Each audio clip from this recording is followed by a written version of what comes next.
Like wearing shoes indoors. Oh, it's yeah. just so gross. Like.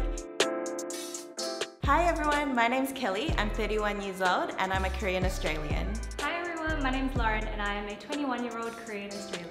And today we're going to talk about growing up in Australia.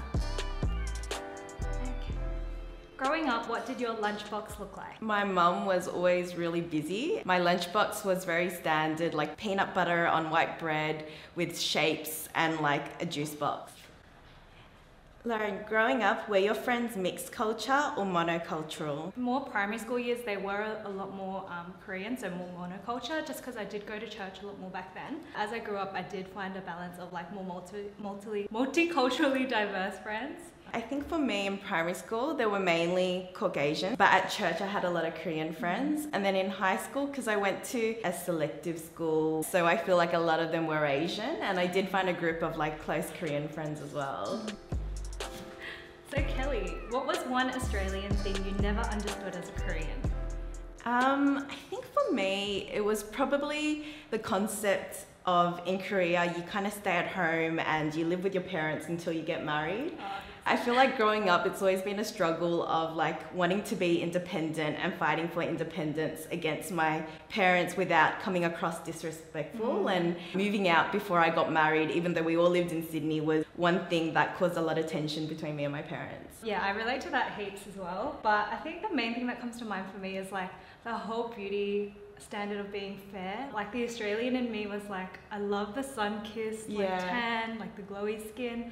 So I couldn't quite understand that huge discrepancy. And like naturally we do have melanin in our skin, so like why are you trying to go lighter in your shade? But another one is like when you would go to your like Caucasian or like non-Korean friend's house and then you call their parents by their first name.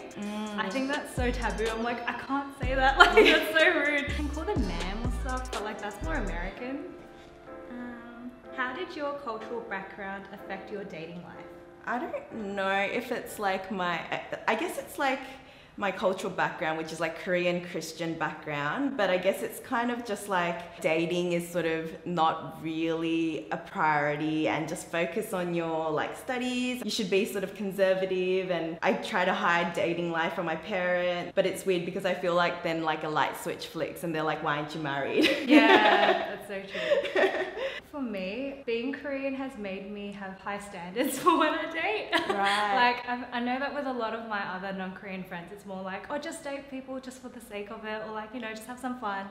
But for me, and like my influence that I got from my parents, it's like, you still want someone that still ticks your boxes, or like for them per se, like meet certain criteria that they'd like. So I think they think more long term for dating as opposed to just like really enjoying it and being in the moment. No, I agree.